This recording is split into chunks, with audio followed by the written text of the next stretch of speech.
Olá, seja bem-vindo para mais um estudo da lição da Escola Sabatina. Estamos juntos mais uma vez na terceira lição, na terceira semana deste trimestre, que é o Evangelho de Marcos. Uma alegria muito grande ter você aqui conosco e eu peço que você compartilhe com seus amigos esses vídeos, curta aqui a nossa página, faça os seus comentários e assim a gente vai crescendo juntos no aprendizado da lição da Escola Sabatina. Aparecido, seja bem-vindo mais uma vez, uma alegria ter você aqui conosco, amigo. Obrigado, pastor. Vamos fazer uma oração, você pode orar conosco, pedindo a bênção de Deus aqui para o estudo de hoje? Oremos. Amado Deus, eterno Pai Celestial, que bom, Senhor, estarmos aqui nas primeiras horas, aprendendo a respeito do Senhor. Grave, ó Deus, em nosso coração o que vamos aprender e nos dê o poder para aplicar em nossas vidas. É o que lhe pedimos e lhe agradecemos em nome de Jesus. Amém. Amém. Hoje, quarta-feira, dia 17 de julho, dentro desse assunto da semana, Aparecido, que são as controvérsias, né? 5 histórias que estão contidas aqui no Evangelho de Marcos, capítulo 2 e 3, hoje chegou a vez de história em formato de sanduíche. É a primeira parte. Então, a lição de hoje vai abordar essa questão e amanhã, quinta-feira, dia 18, também a história em formato de sanduíche. Você gosta de sanduíche, Cido? Pastor, olha, houve tempo que eu gostava muito, viu? Mas hoje eu não gosto muito do formato de sanduíche, não. Porém, quando é a palavra de Deus, já é diferente. Mas é um sanduíche saudável. Ah, tá. Aí sim, aí sim. Mas, pastor, formato sanduíche.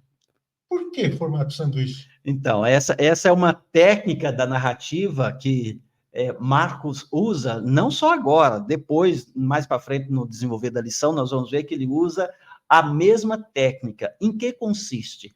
Ela é realmente parecida com um sanduíche, como esse que está aparecendo para você aí na tela. O que tem no sanduíche? Tem as 2 camadas de pão, né? É pão em cima, pão embaixo. E no meio, o recheio, aí você coloca o que você quer. Se você quer um sanduíche saudável, você vai colocar tomate, alface, cebola, um bife vegetal, né? Então, você coloca ali no meio. A narrativa em formato de sanduíche é isso. Você começa com uma informação aqui em cima e vai terminar com algo muito semelhante aqui embaixo. Então, no caso aqui da história que nós estamos vendo, Marcos vai começar dizendo que Jesus estava em uma casa com os familiares, e aqui embaixo ele vai terminar também numa casa com familiares. No meio tem as histórias ali, as questões envolvidas. Sim. Ou seja, ele introduz uma questão aqui, conta outra coisa no meio e finaliza aqui embaixo, formando um sanduíche. Perfeito, perfeito, entendi. Agora, com relação à história, eu notei também algo interessante, porque eu não imaginava que Jesus poderia sofrer oposição da família, dos parentes. E aqui na primeira história deixa bem claro, tá, que ele teve uma oposição muito grande com seus parentes. Porém, já na segunda história, o problema foi com os escribas, porque os líderes religiosos acusavam a Jesus de todo aquele poder, aqueles milagres que ele fazia, eles estavam acreditando no poder do diabo. Coisa estranha isso, né, pastor? Veja só, nós temos que estudar essas histórias sem nos esquecermos do propósito do escritor. Nós já temos visto desde a primeira lição que Marcos ele tem esse interesse, essa intenção de mostrar, de revelar quem é Jesus. Sim.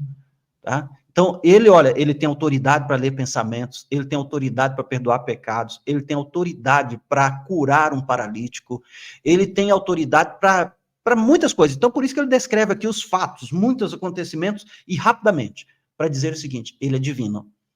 Jesus tinha muito claro na sua mente também qual era a sua missão. Só que a família não. Aí a família diz, olha, esse camarada, ele tá fora de si. Ele tá bitolado. Ele não tem tempo nem para comer. Ele está com problemas mentais. Vamos buscá-lo, trazê-lo à força, trazer para casa. era essa questão da família, acusando Jesus de um desequilíbrio mental.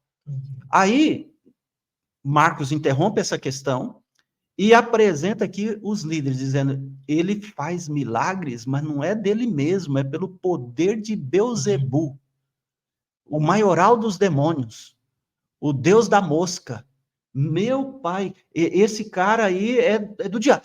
E interessante que Jesus vê isso e fala assim, bom, mas numa luta, como é que você vai entrar na casa de um homem forte e roubar as coisas, tirar as coisas dali, se você não amarrado primeiro?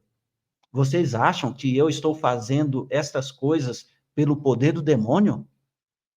Jesus aqui, veja que nas histórias anteriores, ele se colocou como o médico. Sim. Agora ele está se colocando aqui como o ladrão que amarra alguém forte. O ladrão que amarra o diabo. Em outras palavras, pelo que o pastor está falando, amarrar o diabo para tirar os prisioneiros que estão lá na casa do diabo. Para libertar os prisioneiros dele. Perfeitamente. Muito bem. Agora, tem outra questão aqui interessante, visando justamente essa história aqui dos escribas que acusou a Jesus. Pastor, existe esse pecado aqui imperdoável? Porque Deus, ele é muito bom, ele nos perdoa. Há uma graça imensa em Jesus, né? A Bíblia diz que onde abundou o pecado, superabundou a graça de Deus. Por que pecado imperdoável? Existe isso? Existe, no nosso meio a gente fala sobre isso, nas pregações a gente ouve muito sobre isso, a gente lê isso no Espírito Profecia, falando sobre o pecado imperdoável, e eu penso que ainda é uma questão, Cido, que nós ainda não entendemos muito bem. Por quê? Porque a gente está de novo fazendo o que esses líderes do passado faziam, de centralizar a questão da salvação no que você faz, no que você deixa de fazer. Sim. Então, se um dia você fizer uma coisa, passar dos limites, é o pecado imperdoável, não tem mais perdão para você. Vem cá, suas ações, aquilo que você faz, é maior do que o poder de Deus, a misericórdia de Deus para perdoar pecados? Não, o fato não é o que você faz, o que você deixa de fazer. O fato é o seguinte, é você atribuir aquilo que é obra de Deus ao diabo. O que eles estavam fazendo aqui? Atribuindo a obra que Jesus estava fazendo? Não, é pelo diabo que ele está fazendo. Esse é o pecado imperdoável. Esse é o pecado contra o Espírito Santo. Quando você coloca a obra de Deus nas mãos do diabo, como se ele fosse maior do que o próprio Deus. Cido, maravilhoso estar estudando a lição com você, com os nossos amigos, e eu quero dar o desafio final. Você ler a narrativa aqui de Marcos 3, 20 a 30, e definir numa frase o que é esse pecado imperdoável. Bem, ok? Que Deus abençoe você e até o próximo estudo.